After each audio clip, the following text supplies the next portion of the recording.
Hola, ¿cómo están? En esta segunda sesión de nuestro curso de escritura creativa sobre el género del cuento, vamos a hablar sobre otra de las características o elementos del cuento moderno o contemporáneo. Este concepto es la brevedad, ¿sí? Que, como lo expuse en la clase anterior, muchas veces se confunde con eh, la extensión de un cuento. Cuando hablamos de brevedad en el género literario, lo que hablamos es sobre todo del uso que se hace del lenguaje. Bien, partamos entonces de rememorar un poco el tema que tratamos en la clase anterior, que fue el de la rapidez. Allí utilizamos como insumo la minificción para darnos cuenta de qué se trata la rapidez, es decir, cómo un autor de un cuento lo que busca es transportarnos de un extremo de la historia al otro de una manera en la que el paso del tiempo sea lo suficientemente adecuado para que no haya posibilidad de que el lector se separe del texto. Ese es uno de los conceptos que debe manejar una persona que quiera escribir un cuento, teniéndolo siempre presente.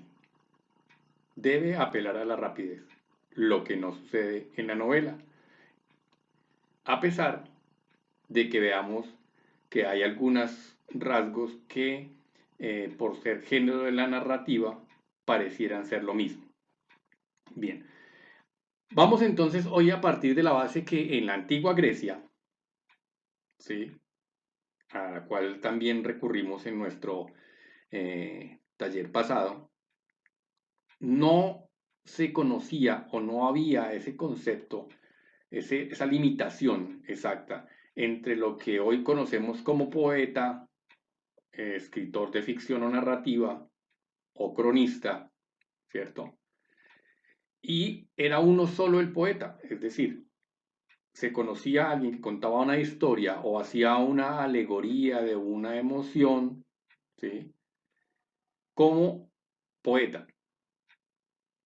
Hoy en día, después de haber sufrido una transformación histórica de sus ejes de soporte, de sus ejes históricos, de sus ejes de expansión, la literatura ha adquirido algunos elementos que permiten hacer esa diferenciación, esa limitación entre lo que es el poeta o el escritor de narrativa.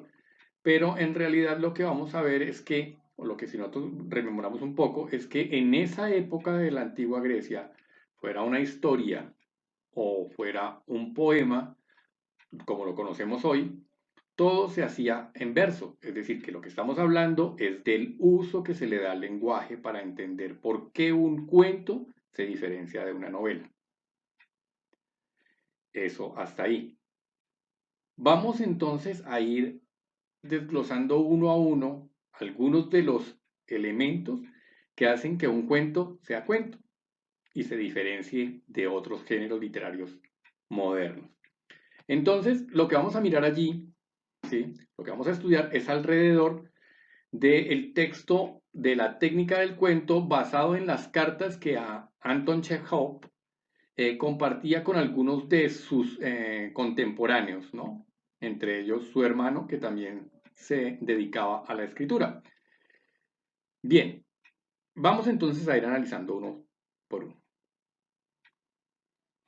En este artículo de la técnica del cuento, lo que se ve son varias cartas, fragmentos de cartas que compartía Anton Chekhov, maestro del cuento, con algunos de sus contemporáneos. Y eso era lo que sucedía antiguamente, antes de que hubiera un taller de escritura creativa donde se reparten unos conceptos, se transmiten unos conocimientos sobre el tema, los asistentes los van adaptando a su manera de ver cada una de las creaciones va utilizando las diferentes herramientas que están allí, las aplica a sus cuentos y después hay ese proceso de lectura de los compañeros, de las personas que asisten al taller, y hay ese proceso de corrección grupal en donde alguien lee su cuento y se le dan algunas observaciones. En próximas clases hablaremos sobre los 4 elementos de la literatura para tener más en cuenta por qué es importante tener lectores confiables que vayan creciendo al mismo ritmo que los demás asistentes a una clase de escritura creativa. Y tener en cuenta también que muchas de las cosas que uno creyera que pueden venir únicamente del docente, del director del taller, de quien dicta el taller, son tan válidas como las de los compañeros de estudio que ayudan a profundizar en cosas en las que de pronto todavía no ha alumbrado el terreno el director del taller. Entonces, entramos en la primera carta, ¿sí? Que dirige Anton Chekhov a Alexander P. Chekhov, abril de 1883, en donde él afirma lo siguiente, ¿no? Pero se requiere ser más honesto, lanzarse de la borda donde sea, no interponerse al héroe de nuestra novela. Volvemos allí a esa confusión, ¿no? De la novela, ¿no? Estamos hablando del género del cuento, pero lo que él está hablando en general es de la narrativa. Se está dirigiendo a toda la narrativa más que cualquier cosa, ¿cierto? Cuando él hace esta observación de ser más honesto y de lanzarse por la borda donde sea, lo que está hablando o aclarando es el concepto de construir un narrador. Es decir, tener en cuenta de que lo que uno está hablando es, lo que uno está escribiendo, perdón, es en el género de la narrativa. Y que el que va a contar la historia es un narrador, sea este en primera persona, en segunda, en tercera persona, sea que sea un personaje narrador, ¿cierto? O como lo expuesto en el concepto del género de la autoficción, donde es el propio autor la persona que narra. Pero ese narrador solamente cobra vida en el momento en el que el lector abre el texto, abre el libro y se encuentra allí con una persona que le está narrando que está hecha de palabras. Vuelvo a lo que he repetido en varias ocasiones. Al narrador no le interesa, no le importa que estemos en un aislamiento obligatorio, no le interesa nada de los conceptos que tengan que ver con la comercialización o no de un libro, sino que él lo que hace es relatar la historia. Al tener conciencia del escritor de que lo primero que va a tener que construir es un narrador, va a empezar a diferenciar su vida propia de la que cobra el narrador en el momento en el que cuenta la historia. Es un concepto que con algunos ejercicios que vamos a hacer vamos a ir despejando. Vamos a ir creando esos límites entre autor y narrador. El segundo concepto, ¿cierto? Lo trata en una carta que le dirige nuevamente a Alexander P. Chekhov en mayo de 1880. En ella expresa lo siguiente: en mi opinión, una descripción auténtica de la naturaleza debe ser muy breve y tener un efecto dominante. Breve y efecto dominante. Es decir, volvemos a que no se habla de la extensión, sino del uso del lenguaje, la brevedad. Lo que yo puedo decir con 2 palabras, no tengo por qué utilizar 5, 7 u 8. Con 2 es suficiente. La descripción de un perro rabioso es suficiente para ponernos a decir, por ejemplo, que era un perro alto, de mediana estatura o alta estatura, con patas portentosas, con garras feroces. Si yo digo perro rabioso, es suficiente. Eso es el uso del lenguaje. No quiere decir que por eso lo que estamos haciendo es tratar de conseguir un texto con menos páginas. Lo que estamos diciendo es que estamos tratando de que sea más conciso porque debe ser lo que dice a lo último, ¿no? Efecto dominante, que el lector se sienta subyugado, que el lector se sienta que no puede separarse de ese texto, y volvemos al concepto de que el lector de hoy es muy distinto al lector de hace 50 años. Hay bastantes distracciones y el cuento nos permite precisamente ir siendo más concisos en lo que queremos expresar y que se vaya creando eso que se llama unidad de impresión, que es en realidad de lo que habla Chekhov a través de esa carta. de esta unidad de expresión que uno crea y debe respetar en el género del cuento, y también en la novela que existe, pero que en el género del cuento es totalmente distinta, lo que vamos a ver es precisamente que otra persona a miles de kilómetros por la misma época hace una tesis sobre el asunto de la unidad de impresión. Estoy hablando de Edgar Allan Poe. Escribe allí, en ese artículo que les voy a compartir más adelante, sobre todo lo que es la unidad de impresión, cómo se maneja dentro de la poesía y dentro del cuento. Y allí precisamente vemos a un autor que se movió en los dos géneros, la poesía y el cuento. Y en ambos utilizó técnicas de los dos y que prácticamente las mezcló para lograr una unidad de impresión. Unidad de impresión es lo que usted logra para que haya un relato uniforme, uno solo. Y eso lo tenemos que tener muy en cuenta. El tercer concepto lo aborda Chekhov en una carta dirigida a I.L. Chekhov, enero 22 de 1888. Y escribe allí: pero en los cuentos es mucho mejor quedarse corto que decir demasiado. ¿Por qué? Porque no sé por qué. ¿Sí? Y esa última parte es la que da más sentido a la frase. ¿Por qué? Porque no sé por qué. Porque precisamente lo que estamos haciendo allí es, aparte de la brevedad del lenguaje, tener en cuenta, ¿sí? Allí se crea la brevedad del lenguaje, pero tenemos en cuenta también que hay una cierta mística o misterio dentro del género del cuento. Aquí hago un paréntesis precisamente porque les compartí, antes de que iniciara esta clase, un artículo extraído del diario El País de España sobre una entrevista que se le hizo a Gabriel García Márquez y donde se titula Todo cuento es un cuento chino, y donde él habla de las diferencias precisamente del lujoso del lenguaje y la brevedad entre los géneros narrativos de el cuento y la novela. Y allí habla algo él alrededor del misterio, ¿no? El misterio del cuento. Lo hace a través de un cuento popular donde un pescador le pide su caña a otro pescador y saca de entre su pesca en el río un pez con una sorpresa. Y se pregunta allí Gabriel García Márquez qué hubiera pasado si en ese mismo relato no hubiera sido un hombre sino una mujer, cómo hubiera variado el texto. Es decir, hablamos de brevedad, pero hablamos también de ese misterio, esas cosas que no se dicen totalmente, ¿sí? Que se dejan allí en el aire y que el lector complementa a través de la lectura. Más adelante, cuando veamos técnicas de narración en el sentido de construir un narrador, entonces vamos a ver qué es eso de la teoría del iceberg que planteaba Ernest Hemingway. Listo. El siguiente concepto que trata Chekhov en una de sus cartas, esta vez dirigida a A.S. Sobrin, octubre 27 de 1888, explica lo siguiente. De modo que al plantear un cuento, uno se va forzando a pensar primero en la estructura de un grupo de personajes principales y secundarios. Uno elige a una persona, el marido o la mujer, la coloca en un lienzo y la pinta sola.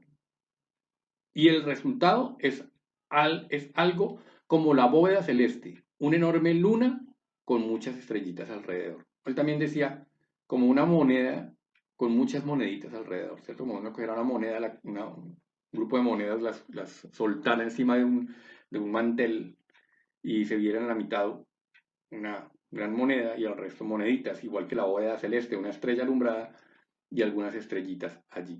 Entonces, ¿a qué se refiere Chekhov con esto, al dar esta especie de metáfora? Él dice que en un cuento se debe tratar un único evento.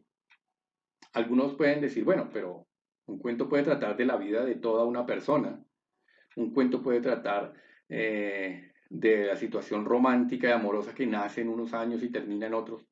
Es decir, pero allí vamos a tener algo que es muy, muy presente, que es lo que hace precisamente la base del cuento, y es que el sentido cronológico que nosotros tenemos del reloj como tal en la realidad es muy distinto del tiempo psicológico que se maneja dentro de un texto narrativo. ¿A qué me refiero? Aquí voy a nombrar, por ejemplo, una novela y un cuento. Una novela como La hojarasca, de Gabriel García Márquez, que en su tiempo cronológico de la realidad es de media hora.